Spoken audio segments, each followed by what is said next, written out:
Assalamualaikum warahmatullahi wabarakatuh. Salam sejahtera, Om Swastiastu, Namo Buddhaya, salam kebajikan, dan salam semangat serta sehat selalu untuk teman-teman podcast ICSB.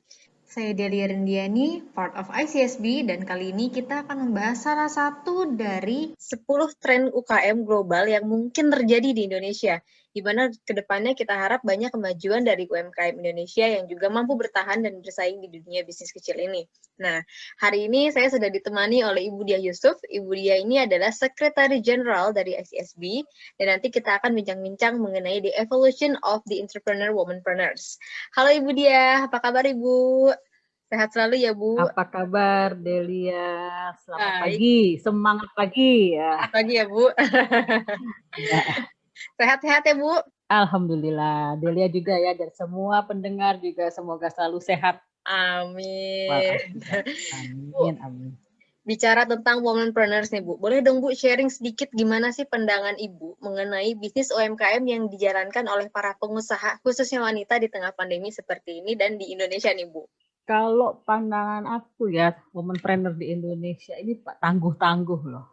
Oke. Karena terbukti di dunia itu ya, waktu itu ada research dari GEM, Global Entrepreneurship Monitor, tahun 2018, itu hanya ada 6 negara yang tingkat masuknya ke bisnis, dia meneliti antara perempuan sama laki-laki yang masuk ke dunia bisnis. Dan yang equal one on one itu hanya ada 6 negara, salah satunya adalah Indonesia. Jadi womanpreneur di Indonesia itu udah setara lah sama laki-laki itu. Jadi kalau di negara lain mungkin masih sedikit ya perempuan pengusaha di negara itu, tapi kalau Indonesia udah luar biasa. Nah, di tengah pandemi sudah luar biasa karena mereka punya equal ya, punya kesetaraan untuk masuk ke dalam bisnis itu sudah sama dengan laki-laki. Ya betul. Gitu. Beda sama negara-negara lain. Nah, di masa pandemi ini dan sangat terlihat bahwa yang lebih tangguh, yang lebih resilient kan emak-emak ya kan. Kalau power of emak-emak ya. Iya, karena ya ini ada datanya gitu ya, bahwa banyak yang suaminya terkena layoff gitu ya, atau dirumahkan dan seterusnya. Yang mengambil alih peranan ya para wanitanya, para pengusaha wanita. Betul. Iya, para emak-emak trainer itu. Tiang-tiangnya ya Bu. Iya, jadi mereka udah mengambil peranan dan langsung switch ya, maksudnya switch dari yang mungkin tadinya tidak ada bisnis menjadi punya bisnis. Jadi salut saya sama para perempuan pengusaha Indonesia.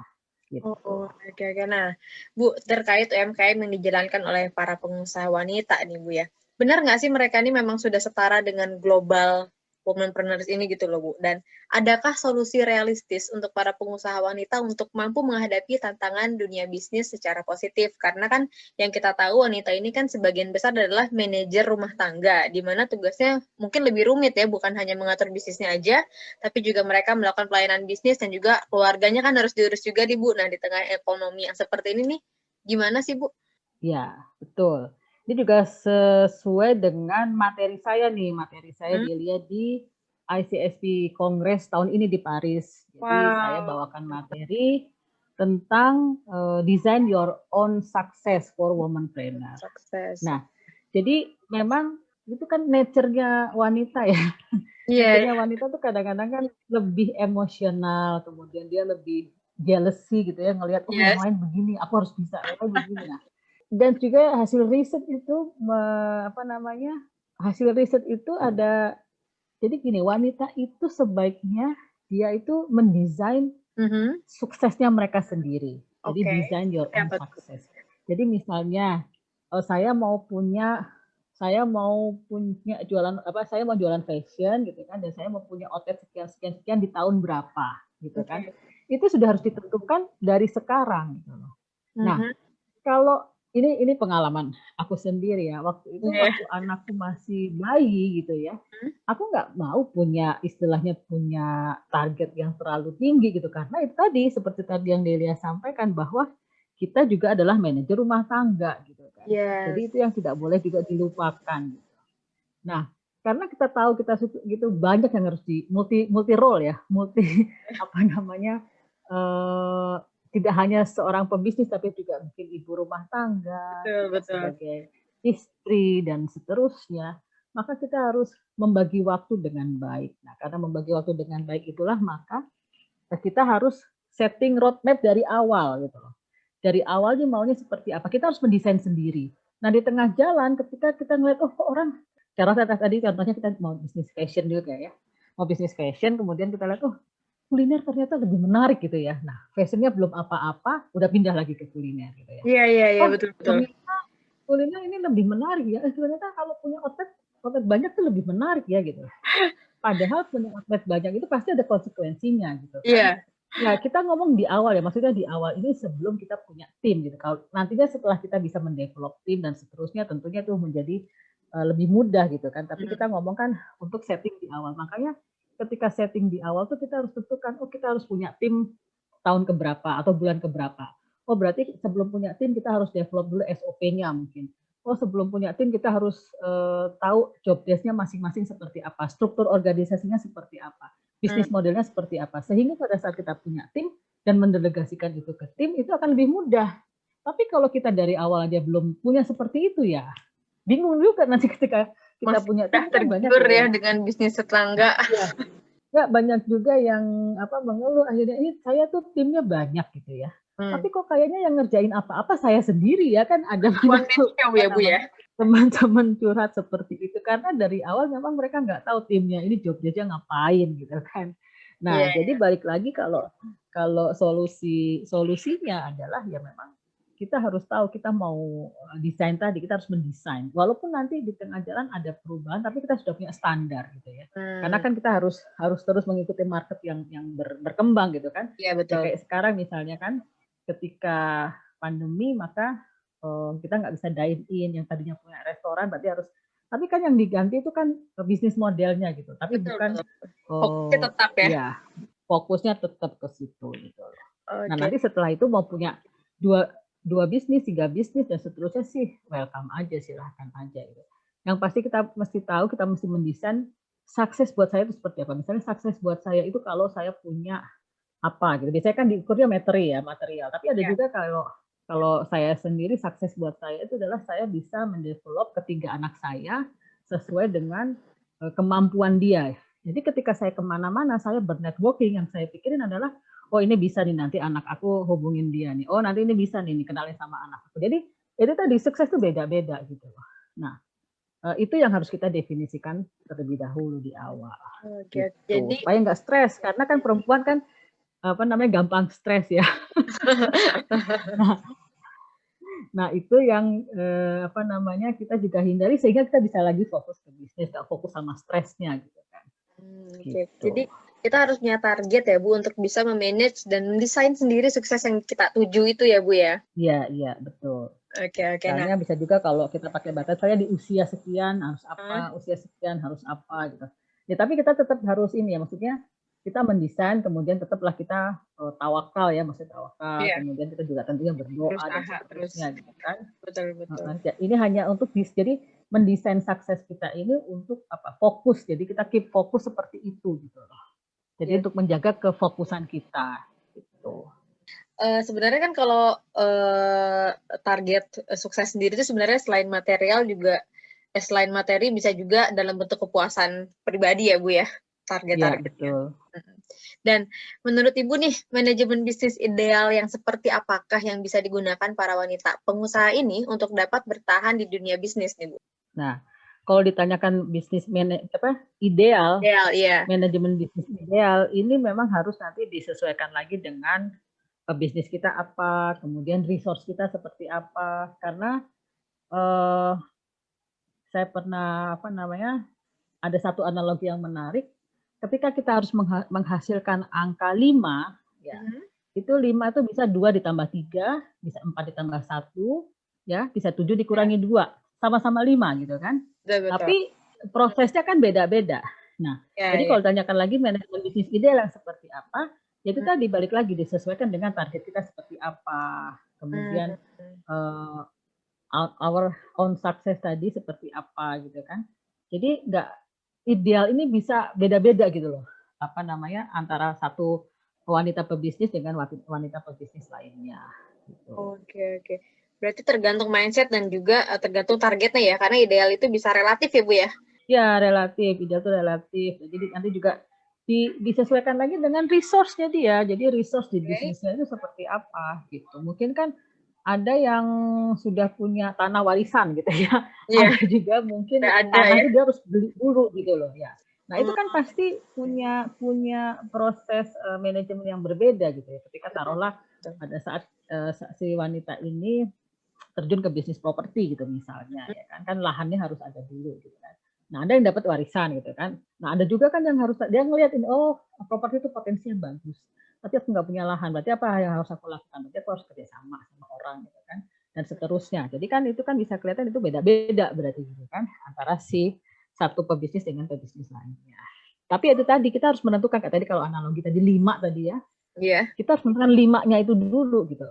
Nah, nanti 5 itu bisa 4 tambah 1, bisa 2 tambah 3, bisa 7 kurang 2 gitu. Nah, kalau 5-nya kita cara menggapai 5 itu ya Bu ya. Nah, kalau 5-nya kita nggak tahu menentukan 5 itu, nah itu yang susah gitu. Jadi pahami dulu kan? Tujuanmu ya, pahami dulu tujuanmu untuk merangkai angka kelima itu contohnya gitu ya. Iya, betul. Oke. Nah, Bu, ngomong-ngomong tentang wanita kan sekarang itu banyak banget wanita yang mungkin sering dianggap nggak punya kapasitas gitu ya. Nah, apa sih yang bisa diharapkan dari seorang wanita itu dalam memilih suatu bisnis, dan apakah seorang wanita bisa diandalkan untuk memanage suatu bisnis gitu? Iya, memang Indonesia sendiri masih kekurangan leadership ya. Jadi woman leadership termasuk juga di dunia itu masih kurang gitu ya. Nah, ini yang harus di-develop atau dipelajari lebih lanjut gitu ya. Jadi motivasinya ada, ini juga sesuai dengan penelitian tadi Global Entrepreneurship Monitor tadi. Jadi motivasi berbisnisnya ada, tapi kadang-kadang kapabilitasnya nggak ada gitu. Nah, kapabilitas inilah yang kita tuh harus tahu. Oh, aku tuh kalau mau tadi ceritanya tadi yang angka 5 tadi. Yeah. Oh, aku kalau harus target aku 5, maka aku harus seperti ini. Nah, kalau harus seperti ini nih, kapabilitas seperti apa, skill apa yang aku harus pelajari. Nah, itu kadang-kadang teman-teman pengusaha wanita masih agak kurang tuh melihat aku harus belajar di mana lagi gitu. Karena tadi ya mungkin karena waktunya tadi ya multi role tadi ya. Iya. Jadi kadang-kadang nggak tahu harus belajar apa lagi gitu ya.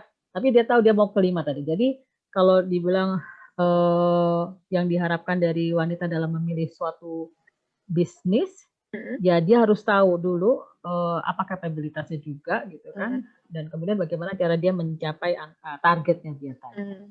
Kalau bisa diandalkan bisa, karena kita juga contoh lah di Indonesia para pebisnis wanita yang juga kelas dunia gitu ya, sudah banyak sekali contohnya gitu. Jadi pasti bisa, tinggal si pengusaha wanita ini tadi kadang-kadang karena dia galau, tidak punya target. Nah itu tadi sih, balik lagi ke yang pertama tadi sebenarnya gitu kan, akhirnya saya mampu nggak ya, saya bisa nggak ya gitu loh. Oke, jadi sebenarnya seorang wanita itu bisa diandalkan ya Bu ya, karena sudah banyak juga contohnya dan mereka juga harus paham dengan kapabilitasnya. Iya, ya, bisa banget diandalkan. Oke, Bu, dalam keadaan pandemi seperti ini nih, apa yang bisa dilakukan para pengusaha wanita ini, khususnya Ibu ya, untuk bertahan dalam bisnisnya, di mana kan kini pesaing semakin menggurita nih Bu di ranah pengusaha-pengusaha. Nah, wanita-wanita ini kan emak-emak gitu, banyak nih sekarang di rumahan itu buka bisnis. Nah, ini kan saingannya semakin banyak. Nah, gimana sih cara mereka untuk bisa bertahan dalam bisnisnya itu di tengah pandemi seperti ini?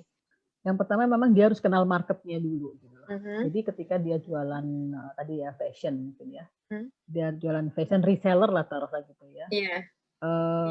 Kan di stepnya biasanya seperti itu dulu. Jadi ada reseller, kemudian baru produsen dan seterusnya gitu ya. Di tahap reseller maupun produsen itu mereka harus tahu target marketnya itu siapa sih yang mau beli, yang kira-kira mau beli barang saya nih, siapa sih, ada di mana sih mereka gitu kan.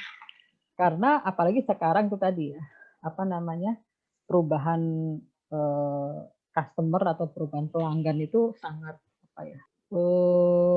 pokoknya udah nggak karu-karuan lah gitu ya karena pandemi. Karena biasanya misalnya customer kita ini orang yang turun dari kereta nih misalnya nih ya. Jadi taruhlah ada penjual makanan gitu ya, atau restoran yang sebelahnya kantor gitu ya. Oh tadinya target market aku itu adalah para pekerja nih gitu kan, karena mereka akan makan siang gitu loh. Sekarang tiba-tiba kantornya tutup atau harus WFH dan seterusnya gitu kan. Nah, berarti kan dia juga harus putar otak lagi ya. Iya, harus melihat lagi pelangganku pada kemana ini ya, berarti dia harus reprofiling lagi gitu loh. Terus ini pada kemana gitu kan. Nah, berarti dia harus lihat lagi, jadi harus retargeting lagi siapa pelanggannya. Jadi misalnya kalau tadi makan siang, berarti tapi sekarang orang-orang banyak di rumah gitu kan, apalagi mungkin yang sedang isolasi dan seterusnya, mungkin mereka perlu catering gitu dan seterusnya. Mungkin bisa masuk ke sana ya, tadinya punya restoran, sekarang masuk ke catering gitu loh. Jadi untuk bertahan memang harus melihat marketnya dan perubahan yang ada di market itu sendiri gitu. Jadi target marketnya siapa. Nah, yang kedua memang dia harus punya roadmap tadi, bisnis plan-nya tadi seperti apa. Jadi misalnya pun harus bergeser, tapi standarnya itu sudah ada gitu. Karena banyak juga teman-teman pengusaha wanita, karena aku sebelumnya juga sebagai mentor di beberapa program yang membina para pengusaha wanita, mereka nggak punya tuh bisnis plan gitu loh, mereka nggak punya perencanaan keuangan, mereka nggak punya financial projection, mereka nggak punya gitu. Jadi mereka asal punya plan tapi nggak punya plan ya Bu ya? Kadang-kadang mereka ngitung HPP aja juga masih salah gitu ya. Kalau mereka salah ngitung HPP gitu kan, berarti mereka selama ini jualan itu gimana gitu kan. Mungkin apa rugi dia nggak tahu. Nah, tiba-tiba duitnya banyak gitu kan, tapi lu kok tiba-tiba nggak ada untungnya ya kan. Pernah nggak sering nggak dengar seperti itu ya kan. Nah, karena mereka memang nggak karena memang nggak ada perencanaan seperti itu. Jadi tetap harus ada bisnis plan-nya. Nah, seperti aku juga pernah tulis nih Del di Marketeers waktu itu, bahwa tahun ini dan sebenarnya tahun runway kalau kita bisa. Tahunnya runway. Jadi benar-benar ketika slow down kita harus benar-benar menyiapkan untuk take off. Jadi kita yakin pada suatu saat nanti pasti akan ada waktu momen untuk take off-nya gitu. Karena toh di beberapa negara juga sudah mulai berkurang ya kasus COVID-nya gitu. Jadi Indonesia sekarang lagi masih tinggi karena vaksinasinya juga belum merata kalau nggak salah gitu kan. Tapi kalau di negara-negara lain sudah mulai berkurang, kayak Paris juga sudah mulai membuka diri yang sebelumnya tertutup gitu ya. Nah, berarti ya insya Allah itu tanda-tanda ya memang pandemi akan segera berakhir. Amin ya. Amin. Untuk itu kita harus segera nih sekarang menyiapkan momentum itu. Jangan sampai karena sekarang masih pandemi ini gitu kan, malah santai-santai. Justru enggak gitu, karena kita nih saingannya makin banyak loh para pengusaha ini ya. Yang kemarinnya berkantor, kemudian yang tadinya berkantor kemudian pengurangan, ya mereka akhirnya jadi entrepreneur aja. Penting setir Bu semua sekarang. Yang sudah punya experience inilah yang harus dikencengin lagi gitu kan. Apa baut-baut yang dia kendor. Kalau dulu nggak pernah bikin financial projection, nggak pernah bikin target, nggak pernah rencanakan timnya seperti apa. Nah sekarang dilihat lagi gitu sih. Terus yang ketiga adalah harus punya bisnis mentor. Jadi aku tuh nyaranin untuk para pengusaha wanita itu harus punya bisnis advisor atau bisnis mentor atau coach, karena supaya kan waktu mereka ini terbatas ya, apalagi jadi sebagai ibu gitu kan. Iya betul. Sebagai role-role yang lain lah, daripada mereka harus mengulang kesalahan gitu ya. Mendingan dia punya mentor, jadi dia bisa tanya sama mentornya gitu kan. Ini sebenarnya yang bagusnya seperti apa sih? Kan mentor tuh kan juga mungkin punya bisnis juga dan punya pengalaman gitu kan. Betul. Sehingga mungkin kesalahan mentornya dulu atau pengalaman mentornya dulu yang si mentor itu bisa ceritakan tidak diulangi lagi oleh kita gitu kan. Dan mentor tuh kalau nyari mentor bukan mentor yang dari nol dia bisnis kemudian langsung running well juga enggak loh. Justru kita bisa belajar dari kesalahan-kesalahan si mentor itu gitu. Betul. Kesalahan kadang-kadang pelajaran ya Bu. Iya, nah enaknya kan si mentinya atau si tadi kita sebagai pebisnis wanita yang punya mentor, kita nggak perlu melakukan kesalahan yang sama dengan si mentor tadi. Sampai cukup diceritakan aja, iya. Nah kalau kita nggak punya mentor kan mungkin kita bisa mengulangi kesalahan yang sama gitu kan dengan orang lain gitu loh maksudnya. Gitu. Jadi ada 3 tips itu yang bisa dilakukan oleh pengusaha wanita. Ngomong-ngomong mentor bisa mungkin ke Budia ya untuk business advisor. Oh, gampang kok teman-teman ICSD silahkan hubungi Aduh. Delia nanti. Boleh tuh, yang Budia udah oke banget buat mentorin teman-teman podcast ICSD untuk mau konsultasi mengenai bisnisnya bisa sama Budia langsung ya Bu ya. Siap. Oke. Bu, nah ini nih ngelihat situasi pandemi seperti ini nih. Kira-kira tren apa sih Bu yang akan mampu bertahan bersaing? Terutama untuk bisnis-bisnis UKM awal ini yang dijalani para wanita, Bu. Supaya mereka makin strong nih, Bu. Iya, kalau lihat tren sekarang ya itu tadi kan kebutuhan dunia ini berubah gitu kan. Yang tadinya mungkin dunia ini perlu fashionista gitu ya. Baju-baju yang ya mungkin sekarang bergeser ke kesehatan gitu ya. Yang tadinya mungkin anak-anak muda itu nggak mikirin tentang makanan sehat gitu ya.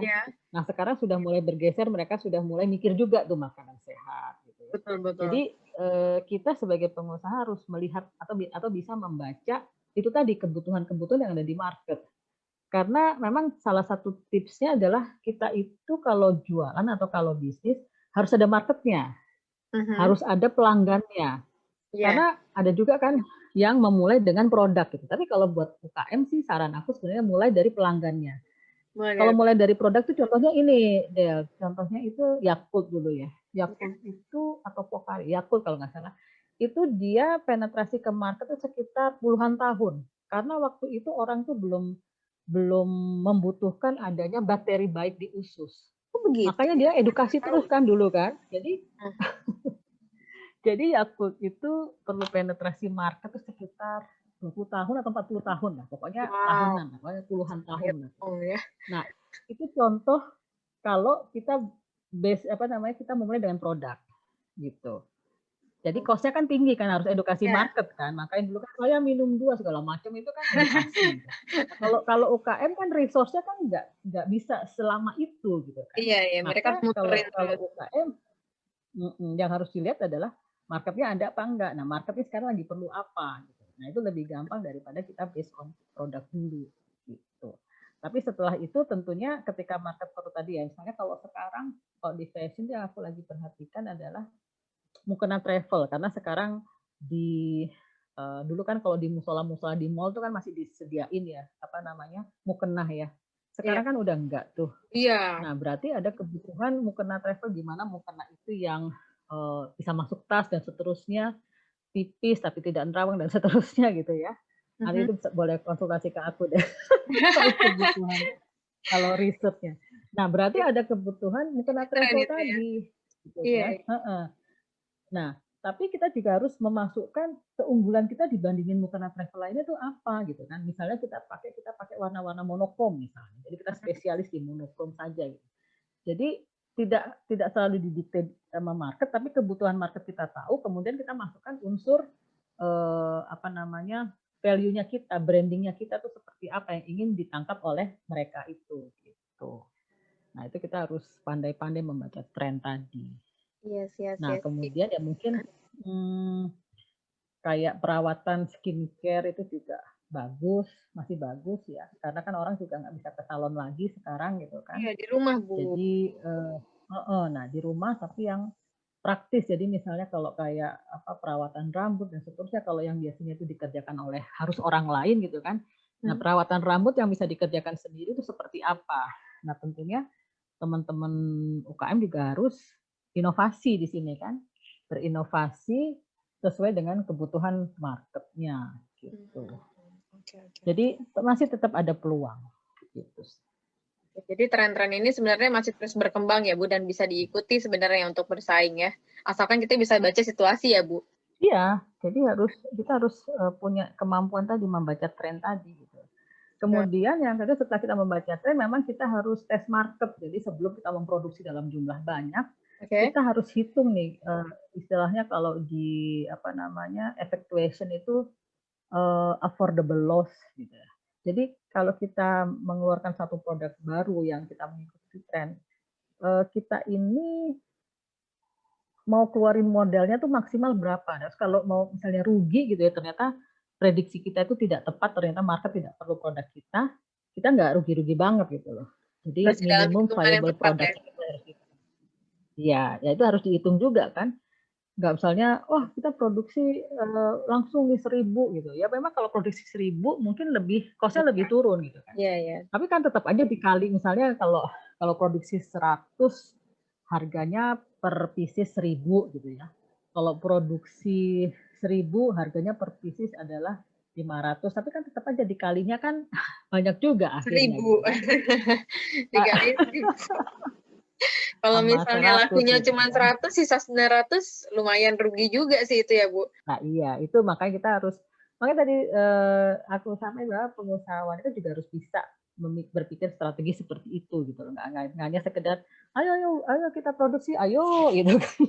Tapi nggak ngelihat kira-kira ini ke depannya seperti apa gitu. Oke. Jadi research market juga perlu juga. Keren banget, Bu. Gitu. Inspirasi sekali. Jadi tadi dari hasil diskusi kita memang womanpreneurs ini sebenarnya di Indonesia sudah bisa dianggap setara dengan laki-laki ya, Bu. Dan tadi seperti yang Ibu dia sampaikan, design your own success.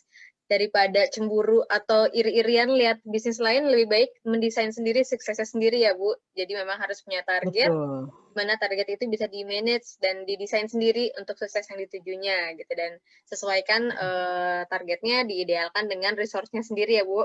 Betul. Oke. Nah, tapi jangan khawatir ya, maksudnya gini, kita ini kan akan berkembang, jadi ketika kita resource kita masih terbatas saat ini ya nggak apa-apa, memang masih segitu. Jadi misalnya gini, oh kan aku maunya 1.000, ini gimana ya cara sampai 1.000 ya, 1.000 kan satu dulu gitu kan, ya saya kan maunya 1.000 outlet, boleh gitu.